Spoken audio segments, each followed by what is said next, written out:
In this video, we would like to introduce a theory to identify types of responses to impact for plates and beams. And the impact response of the structure was found to be closely related to the structural dimensions. When the beam length or the panel size is small, the impact response is quasi-static. The deflection profile is similar to that subjected to a static loading, and we can use static theory to calculate the structural response.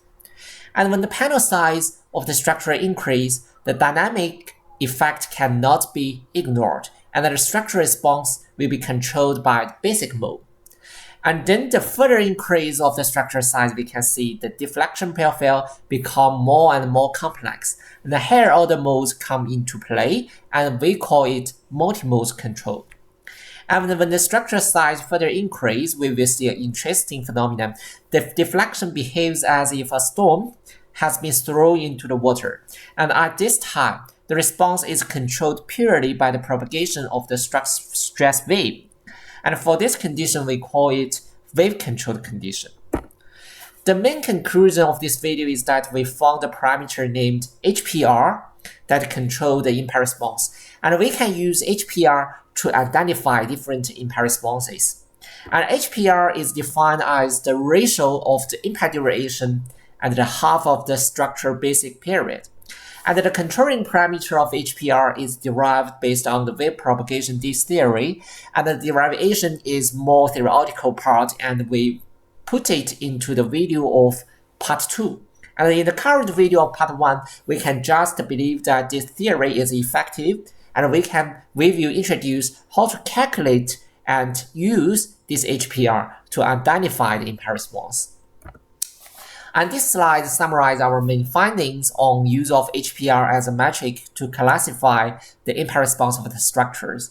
And the impact response is classified into 4 categories: the quasi-static, the response controlled by the basic mode, the response controlled by the multi-mode, and the wave-controlled condition. And for example, for the beams, the HPR intervals corresponding to its response and the transition condition between the different impact responses can be found. And for the plate, we observed a similar phenomenon and got similar conclusions based on this HPR theory. So, as we mentioned before, the whole content can be divided into 2 parts. In the video of part 1, we will introduce how to determine the controlling parameter HPR and how to determine the transition condition between different impact responses. And in the video of part 2 is a more advanced part. We will introduce more theoretical things, including the derivation of HPR and more on impact dynamics, like how to model the different impact response effect efficiently. And we will introduce several reduced order models to simulate each type of impact response. And first, we will introduce the determination of HPR. The HPR is defined as the ratio of impact duration and half of the structure basic period. And the impact duration is controlled by the contact stiffness, the impactor mass, and the impact velocity. And the structure period is controlled by the structural dimension, the boundary condition, and the material property.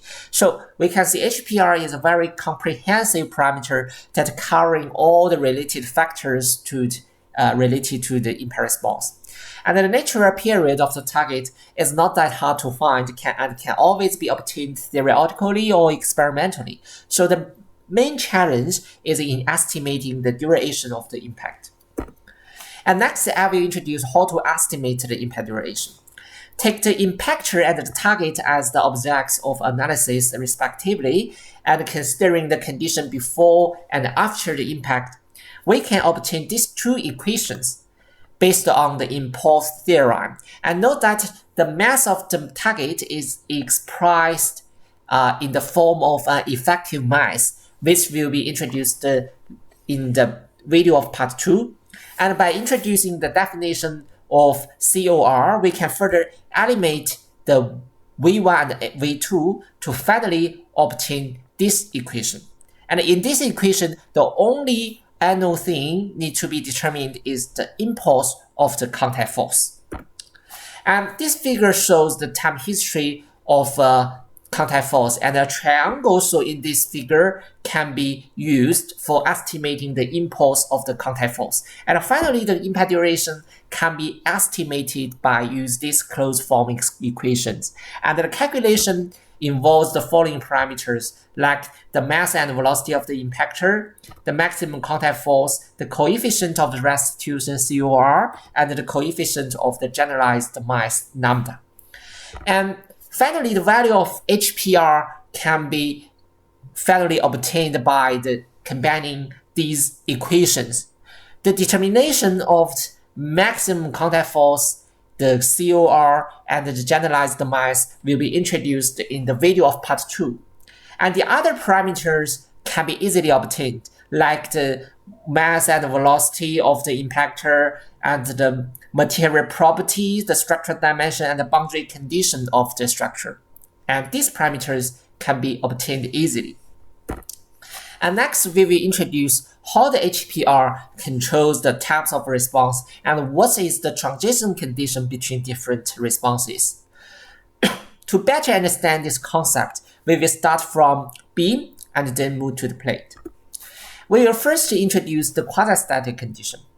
And for the quasi-static condition, the timing of the forcing function is in phase with the deflection response, and the amplitude of the deflection is proportional to the applied contact force, as shown in this figure. So the initial effect of the target can be neglected for the quasi-static condition, and the response of the target can be estimated by using the static method. The displacement equals to the contact force divided by the effective stiffness of the structure. And a parameter beta, which is the ratio of the displacement predicted by a FE model and the displacement predicted by the quasi-static model, is defined to quantify the dynamic effect. The dynamic effect is expected to be ignored when the beta close to 1, which means the results from the static method converge to the dynamic FE results. And the variation of the beta with the structural dimensions and impact durations are demonstrated in this figure. And it should be noted that the maximum value of the beta is in order of about 1.8, cannot be larger than 2, given that the forcing function is a single side pulse. And we can see the value of beta will be affected by the beam length and the impact duration. And as shown in this figure, we can see the dynamic factor beta was proven to be the function of HPR, because all the cases shown in the first figure all follows the same line, which is the function of HPR. And the HPR converts to 1 when the beta converts to 1 as the HPR is greater than 8. And so this condition normally occurs for a heavier impactor or a small structural dimension. Therefore, the HPR is taken as the HPR equals 8 is taken as the transition condition for the quasi-static condition. As the HPR decreases, the response will gradually change to basic mode controlled condition. A prominent feature is that the initial effect cannot be neglected, and the timing of the deflection is out of phase with the timing of the forcing function. And based on the relay method, the target can be reduced to a lambda mass with a spring. And this 2DF model has been proven to be effective to predict the impact response. And this figure compares the predicted time history of displacement between the 2DF model and the FE model. And as shown in these animations, with further decrease in HPR, we can see the structure response will gradually change from basic mode controlled to multi-mode controlled. The deflection profile becomes more and more complex. And for the multi-mode controlled condition, the impact response is interfered by the fractal wave reflected from the boundary. And the higher order model response needs to be considered and modeled. Therefore, the target can be reduced to a 2DF model system, including the 2 lambda mass and the 2 stiffness, which incorporates the influence by the higher order mode. And this new model was also called 3DF model. And this figure shows a comparison of the simulation results of the 2DF model, 3DF model, and the FE model. We can see the use of 3DF model can effectively predict the higher order response and provide a more accurate impact response than 2DF model.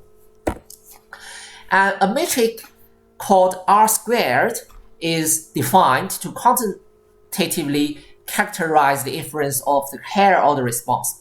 The R squared is defined as the sum of the residue squares of the predicted results of FE model versus the results of 2DF model that consider only the basic model response.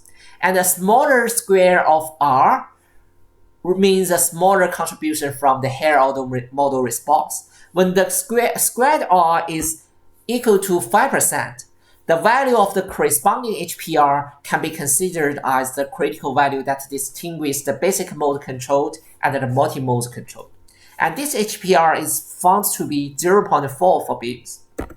As the HPR decreases further, the impact response will be purely dominated by the propagation of the fractal wave. And at this point, the fractal wave has not yet propagated to the boundary and reflected. And we will observe an interesting phenomenon.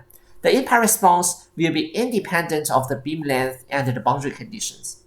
And a special theoretical model has been developed to analyze this phenomenon named the wave-controlled model.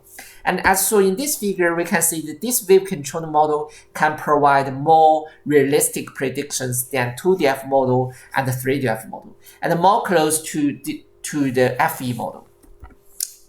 So the critical condition for the wave-controlled response to occur is that the fractal wave happens to reach the structural boundary for the first time when the impact ends. For example, when the impact occurs at the center of the beam, and based on the wave propagation theory, we can calculate the time for the fractal wave to reach the boundary is this equation. And the half period of the beam with length L can be expressed by this equation. And we can find the corresponding critical HPR in this case is 0.25. So when the HPR is less than 0.25, the wave-controlled condition can be satisfied. Therefore, the 0.25 is taken as the critical value for wave-controlled condition. So in the presentation just given, we use the example of a beam to show how HPR controls the impact response. In fact, we can get similar conclusions for plates. And we can similarly characterize the impact response of the plate into 4 types and find the HPR intervals corresponding to each in response mode. And transition condition between the quasi-static and basic mode controls is also found to be 8, according to the value of beta equals to 1. And similarly, when the dimension of the plate increase or say the value of HPR decrease, we found that the interference by the higher order modes become significant. And the R squared is defined and the critical value of HPR is 0.65 when R squared is 5%. Therefore, the transition condition between the basic mode and multi-mode control is 0.65 for a plate. And similarly, the critical condition for the wave-controlled response is that the fractal wave happened to reach the structural boundary at the end of impact, and therefore we can obtain the critical value of HPR for a plate is 0.35 for plate, which is slightly different from the value of beam, which is 0.25. In this video, we introduce a new theory to characterize the impact response of beam and plate structures. And the first conclusion is that the HPR controls the type of impact response. And we also discuss the transition conditions between the different impact response.